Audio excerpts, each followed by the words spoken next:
is the beauty about like not having live shows. You can just, you know, be normal on these. So hello everyone, welcome to Love in Action with Alpa, Soni, the spiritual badass. I'm really enthusiastic about today's show, and the reason is that the last 15 months in this conspiratorial realm, I've been speaking about the geopolitical things that are happening. We've been speaking about the subject of saving the children. It's all good and very well doing the hashtags and saying save the children, sharing the memes, sharing the stories. However, what are we doing at grassroots? What are we doing to make that change? What love in action are we doing? And today I am really chuffed that my good friend Tanvir, who we've recently reconnected, you know how it is when you life gets in the way and you just reconnect, and it's always in divine timing. And she'd mentioned to me a few years ago that she'd started a online platform, but I had no idea. And when she told me about it a couple of weeks ago, it made me cry. And the reason being is because it's to do with this subject for children. I won't say much, but Tanvir, thank you so much, my friend, for saying that you'll come on my show, because it means a lot to me. How are you? I'm well, Alpha, and thank you so much for having me. As you mentioned, I think it was divine that we actually met. The story is mad. I mean, you should mention it. We were both at the march and we bumped into each other in the toilet of a hotel. Okay, I've got to say that, definitely. Tell the story. Yeah, this is it. So Tanvir, and she messaged me and we had an exchange and dialogue over, you know, what I'm doing and the subject that humanity is going through right now. And, you know, we're on a similar page, and it was just so beautiful to, I've known Tanvir for over like 10 years, and it was just a really nice, like familiar energy. So I was thinking about her at the protests in a couple of weeks ago, and I just parked my car at the Marriott Hotel, and I needed to use the ladies, and I was thinking of her, and the next thing I know, I come out and I bumped her, and we screamed. So you know, she came to the march because of this subject of the children. You know, we're raising awareness, but it was just amazing. I mean, it was. I was completely shocked, and I mean, obviously we reconnected over, we texted each other, and I would not have imagined out of 2 million people that I would have bumped into you in the toilets in a hotel in London, off Edgware Road. It was just like, this is really quite strange, and I don't believe in coincidences. So, you know, it's a case of, you know, there was a reason, and then when you popped over to mine for lunch, you know, we figured out maybe it's a conversation about Scholar Hub, because I know I'd discussed it with you in the past, I mean, like a couple of years ago, but I think just explaining it now, me going down that journey, and lots and lots of things have happened. Yeah. It really resonated with you at this point in time. Yeah. So, I got teary, Tanvir, because what this platform, and I'll just let you you know, share with the viewers what motivated you to do this in a second, but this is so important. And again, this is divine timing, and the lead up to this movement that we are in. A lot of people don't realize that everything that's going on in the world right now, this sinister world of what happens to children, is the undercurrent of everything that's going on now. And I speak about this. I speak to so many people from different charities, different organizations, but it's these specific changes within your local communities that's the start. Yeah. So yeah, now tell us about Scholar Hub. So Scholar Hub is an online platform. Yeah. I mean, just to go from scratch, I was working full time in the financial services industry in the city. I have done for over 20 years. I have 2 children. Both of them have tuition. Lots and lots of kids have tuition, especially in, I know in the US market, many of your followers are American, that homeschooling is very, very prevalent within the culture. So one day out of the blue, I get a phone call from a police officer. And the police officer, it was a lady police officer, she mentions that the tutor that my number was in the phone of a tutor who'd been arrested. I was obviously shocked. I knew I hadn't seen him for a couple of weeks, and I was wondering where on earth he was. He would come to my house, teach in my house with both of my children at the same time. Door always open. I never left the house, first of all, to get that straight. But anyway, he'd been arrested for, to be completely honest, raping a child. And obviously my blood ran cold. As a parent, that is your greatest nightmare. And, you know, research shows, and this is something obviously that I researched afterwards, that by far the majority of people, we're talking about 90% of people who abuse children are known to the child. That is fact. And many, many children's, you know, organizations will mention that as well. Yeah. So tutors being in a trusted position, you know, being allowed to come in your home, have a very strong position in that, in the sense that they are trusted by the parents and the children. So anyway, so what happened after that was I had to sit down with my children and have a conversation with them. At that point in time, there were probably about 6 and 8 at that time.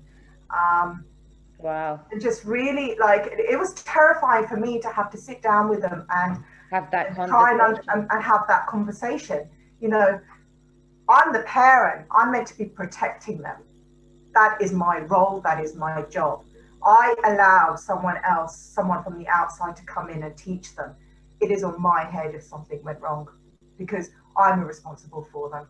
So anyway, we had that conversation, and thankfully, I thank God every single day that nothing happened. And I think it was because I never left the house. The door was always open. Both my kids were always in the room together, being taught together.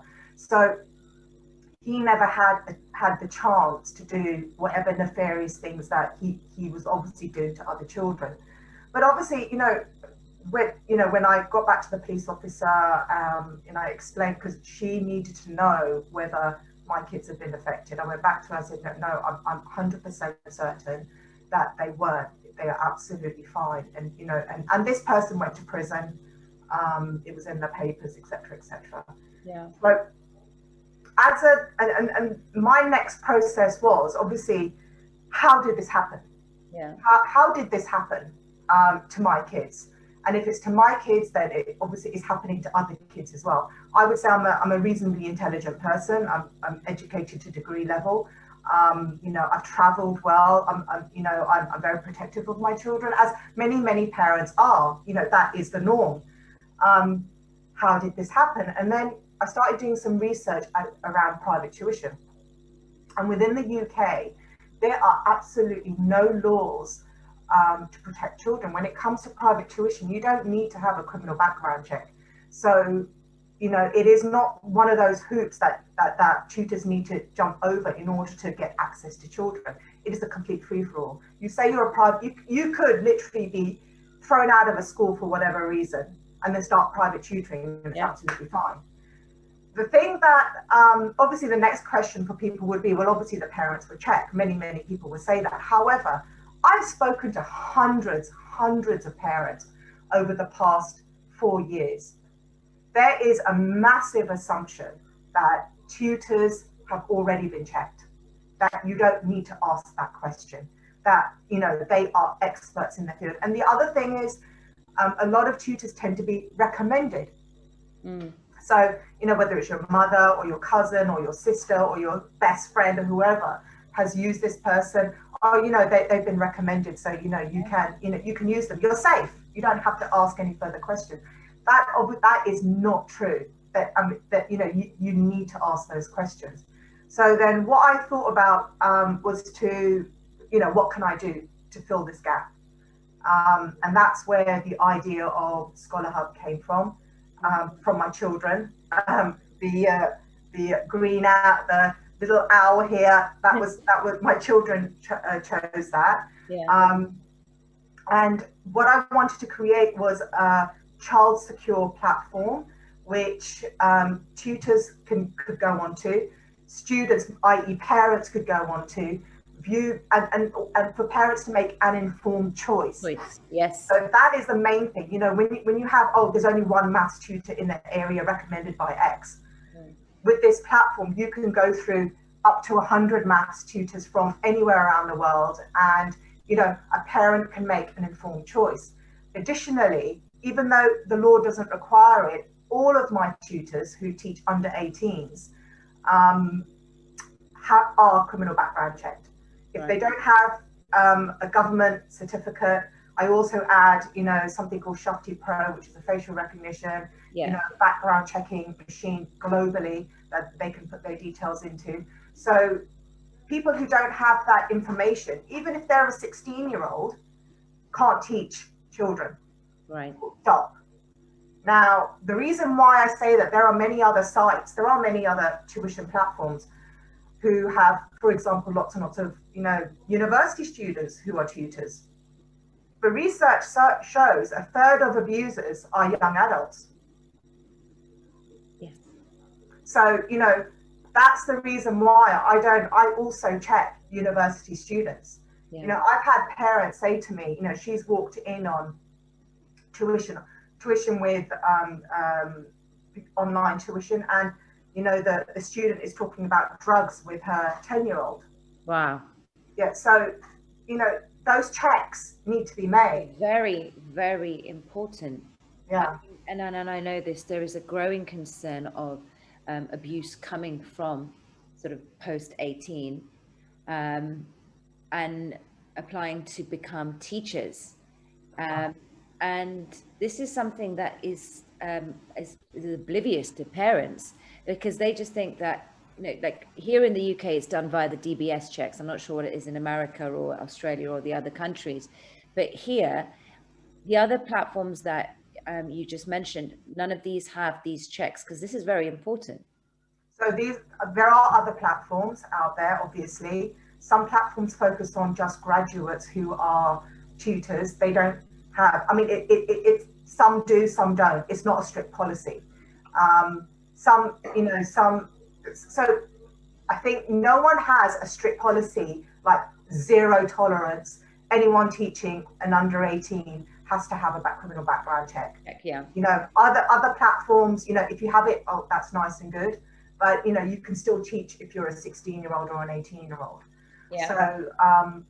So yeah, getting the message, I'm really grateful to you, Alpa, because getting the message out there for this, it has been really difficult. It's not been an easy process. And it won't be, because you see, this is the stuff, with the censorship that's going on all social media platforms. And this is the era, so to speak, of the Great Global Awakening and this exposure. So we're moving through some tumultuous times, and there's a cognitive dissonance for parents and people in humanity that just cannot fathom. They don't want to hear it. They don't want to hear it. They don't want to hear it. And it's hard, and I get it. And I have had to make peace. I've had to make peace with that, because in the beginning, when I sort of came out, people thought I was batshit crazy, and they were like, I was putting up posts about like media, like people from the media fraternity, and saying, look, I would never character assassinate anyone just for the sake of it. I hated social media anyway. I would just put like, all my accounts would be private, and I just shared things about with my friends, or if I went out and stuff. I didn't have an opinion on anything, because I just kept away from the news and the geopolitical things. But when this subject was brought to my attention, I dug deep. I went down this rabbit hole for like 2 months, and I felt ill after. I couldn't even, I couldn't move, Tanvir, because it's horrible. And I don't have children of my own, but I have many friends who I love with my heart and soul. And I feel that this was a calling for me. There were so many synchronicities that were pushing me to this. And, through observation from people that I know, then I'm speaking to people from all over the world.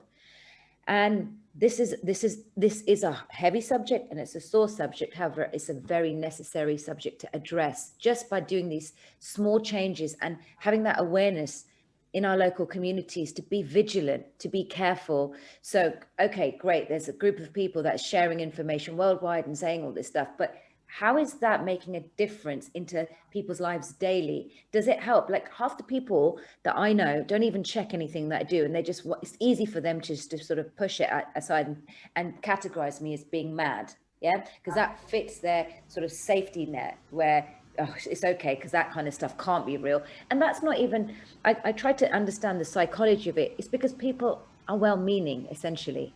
They're well-meaning. They don't want to fathom that this level of evil or this happens.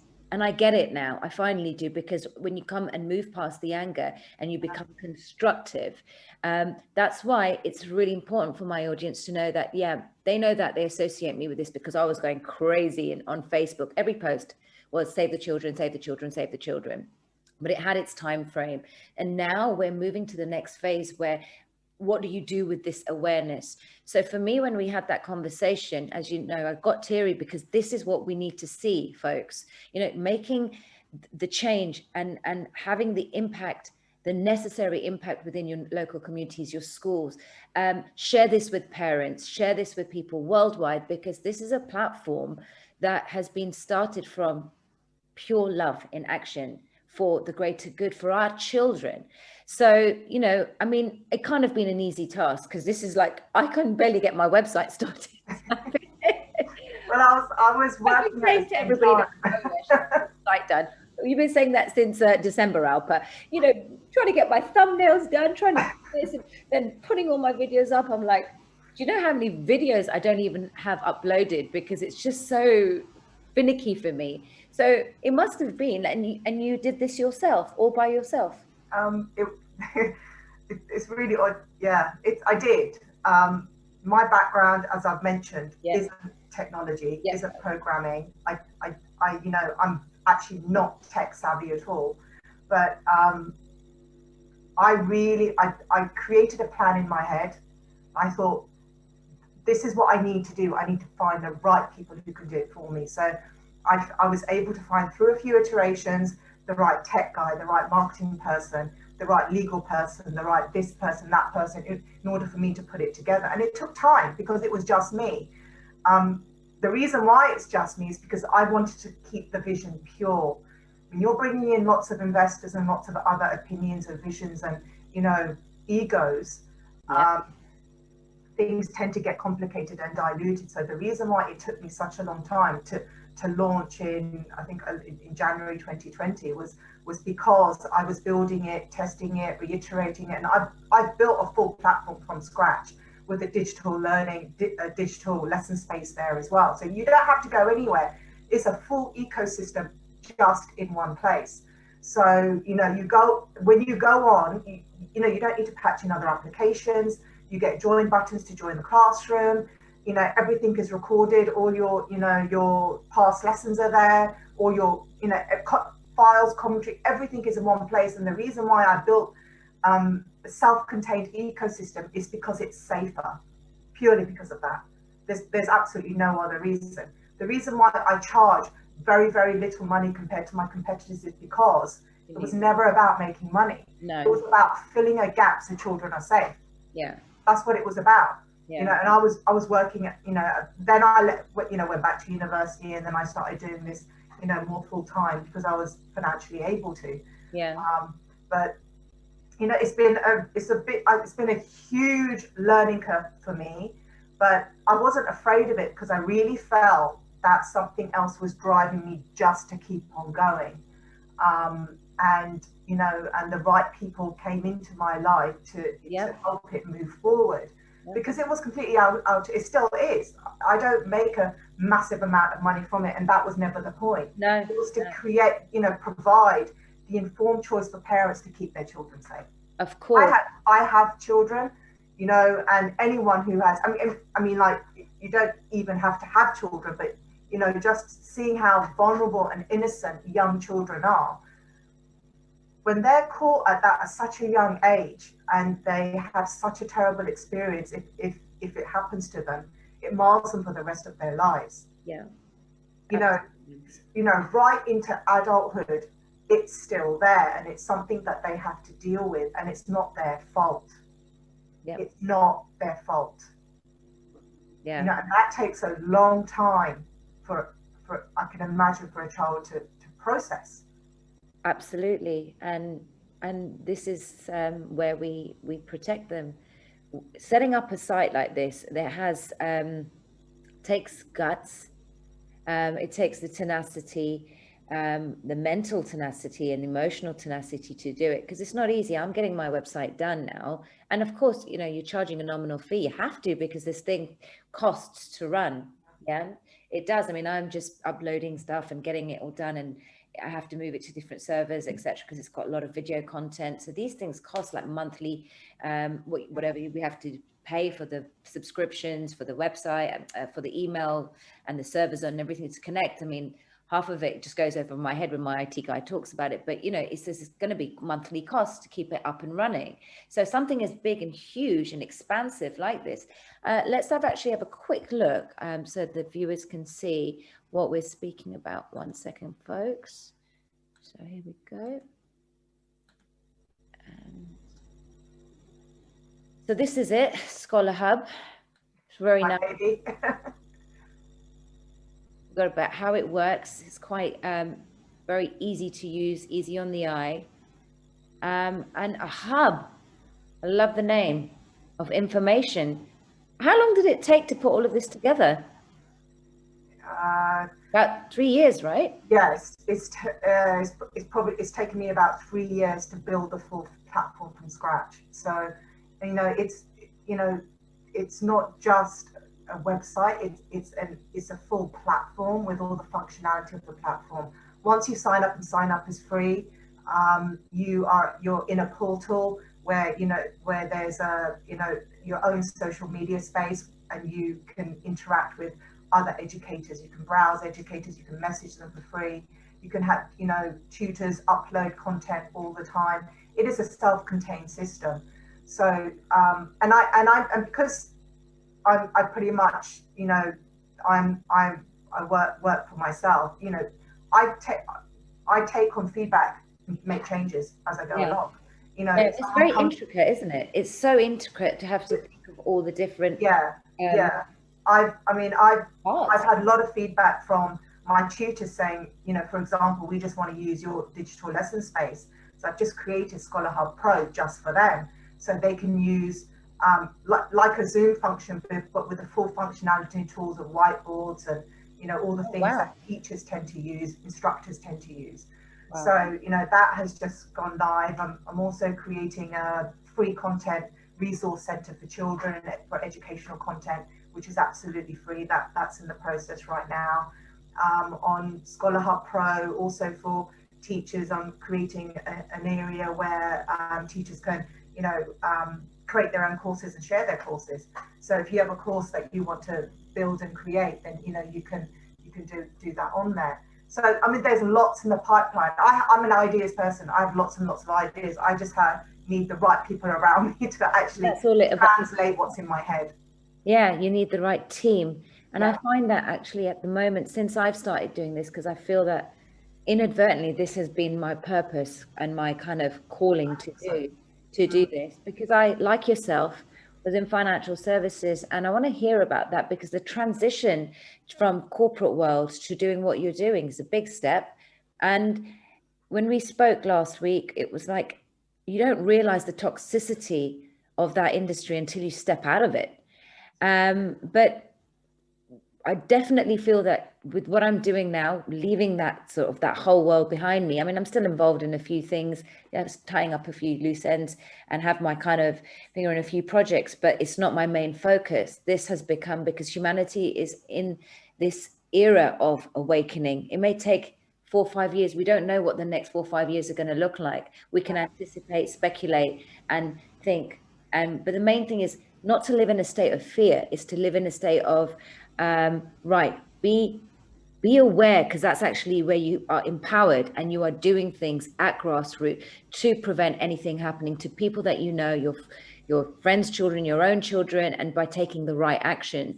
So how was it for you, like coming out of financial services, and then you've taken a completely different route in life? I think most of my friends, my former colleagues as well, who in banking, think I'm completely nuts, quite frankly, because I've gone from quite a lucrative career to working for myself, and they keep on actually saying to me, they send me jobs and they say, when are you coming back?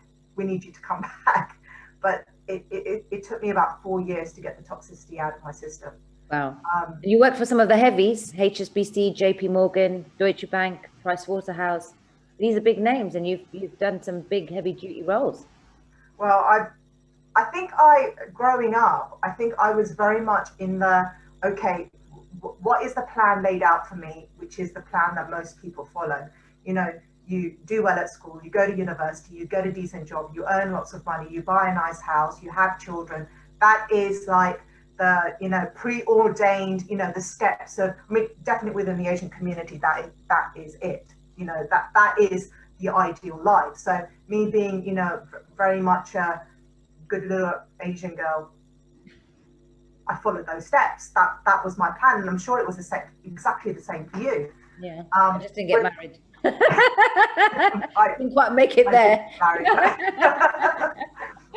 Yeah, so I went through that process. I went through bouts of, you know, hating my job to kind of liking my job, but never feeling passionate or fulfilled about the job that I was doing. It was always a means to earning money, to traveling, to doing this, that, and the other.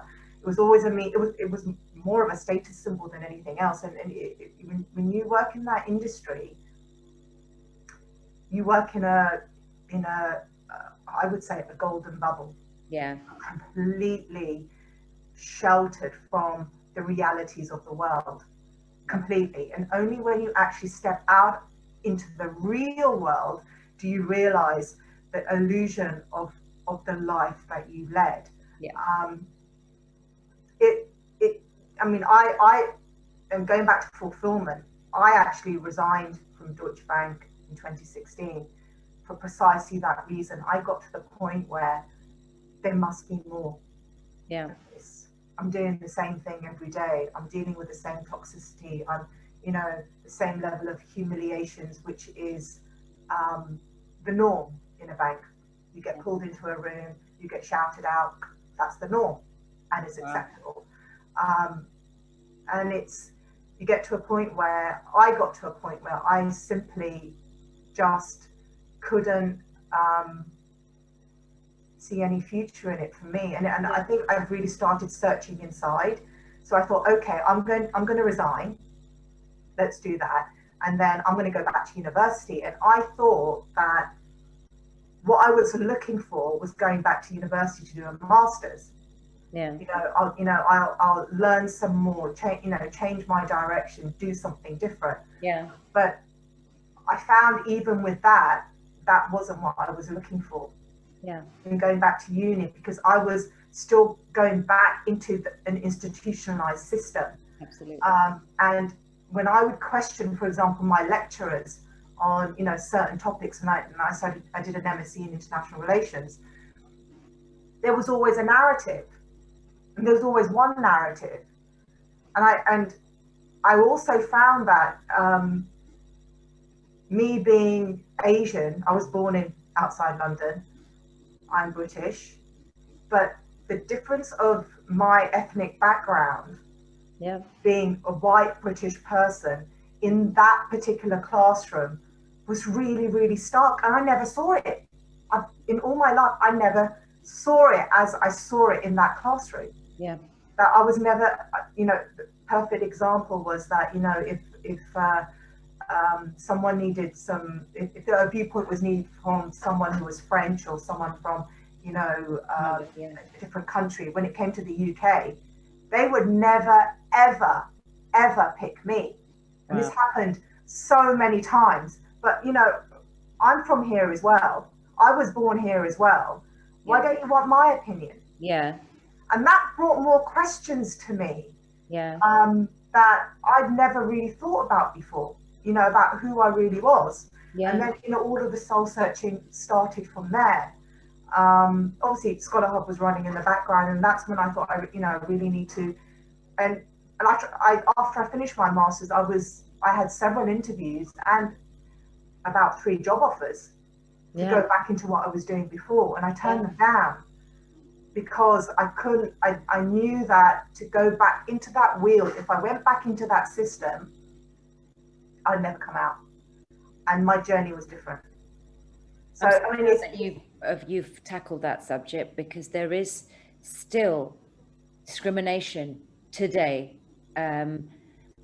on race and your ethnic background when it shouldn't be, but it's so subliminal. Yeah. And I have felt that it's so subliminal, but it's an energetic kind of a feeling that you get, and when you're seeing it, so it's not obvious. And it's conversations we don't even need to have today, but it's still relevant in these times to acknowledge that there is something that's actually not congruent with the journey of your soul. And that's how I kind of decipher that information, because it's like, hang on a minute, why is that happening? Why am I being discriminated in certain situations where I've been in the corporate world and I've been the only female? And there's this kind of like, because of the way I look, or because I'm a woman, I've had certain stifling moments, should I say, in my career. And also because they were predominantly non-Indian. I would be most of the time the only Indian in those situations, and I could feel that. So I know exactly what you're saying. Completely. I got that throughout my career, because most of the time I was the only Asian female on the whole trading floor. And it was and I would say people probably thought I was a novelty. It was just so strange. And then they would realize, okay, so she does know what she's doing. Because my role was front office sales on the investment banking side and transaction banking side. So I remember and this is the reason why I left this one institution. My manager, who was the head of department at the time, we were out for drinks after work, said to me, so Tanvir, so how much flirting do you actually need to do to bring the sales in? Wow.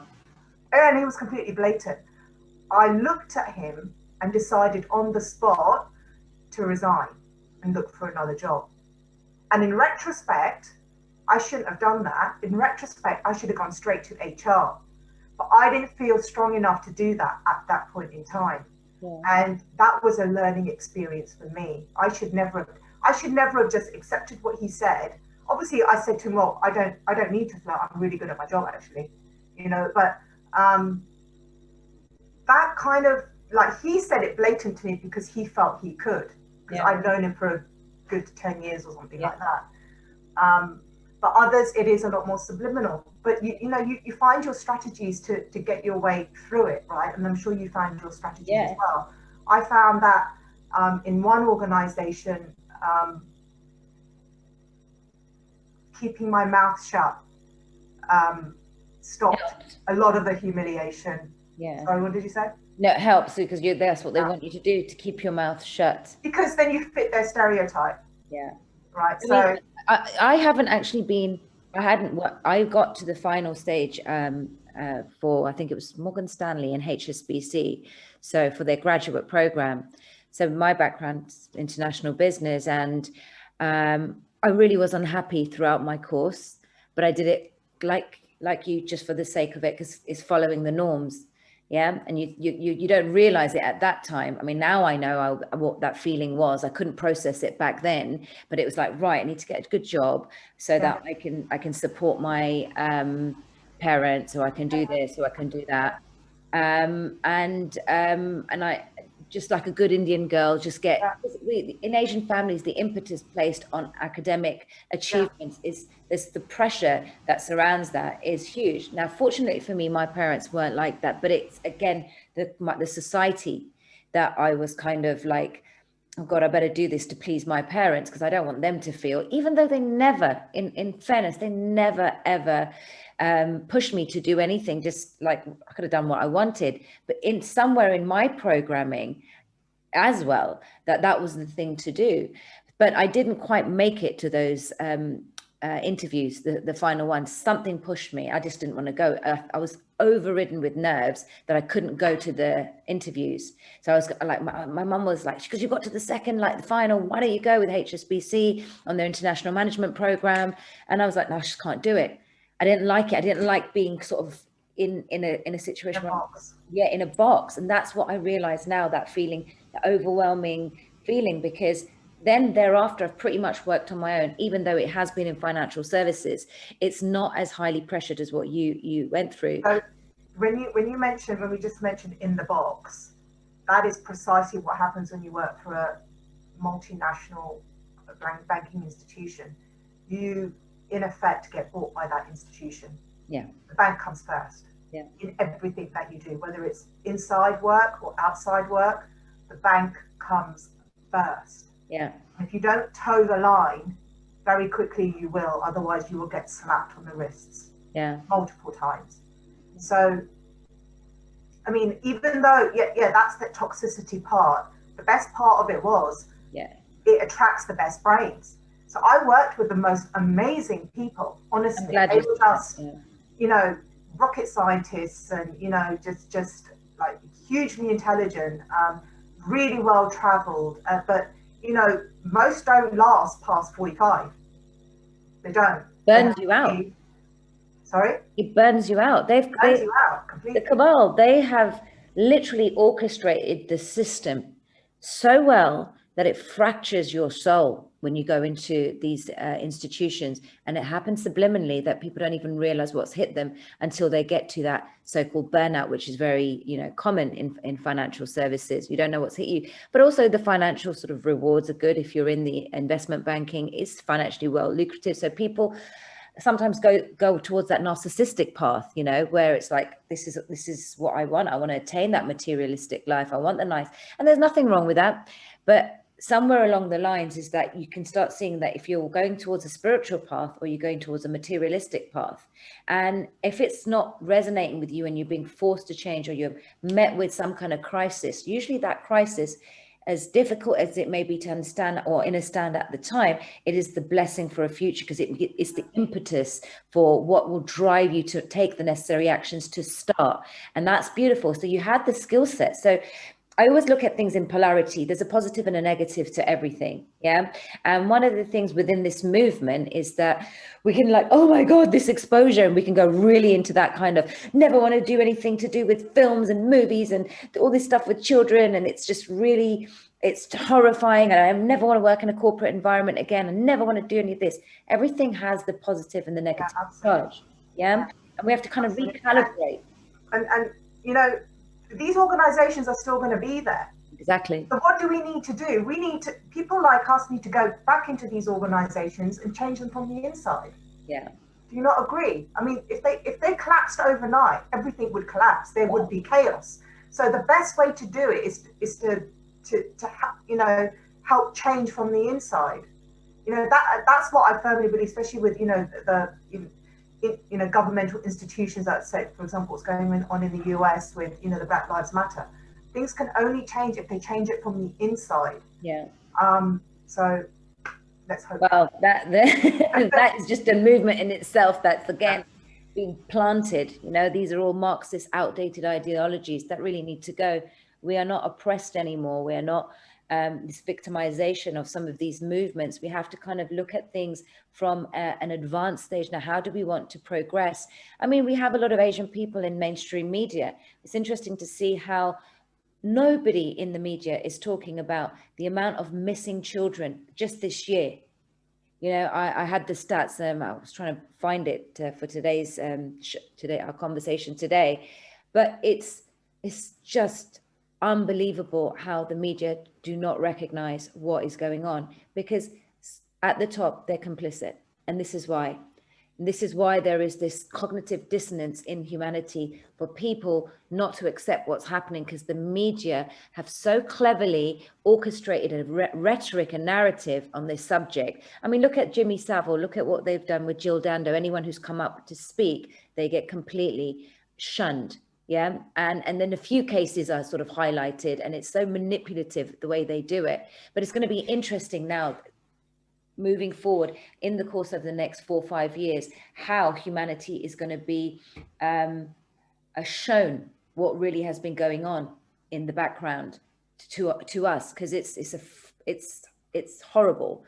And you know, this is what you're doing now. You're making the changes, the small changes within your community. But I mean, this is only available in the UK, or you have the platform available to tutors globally? No, it is a global platform. So I have time zones on there. I have, um, my payments are all Stripe payments, which are global payments.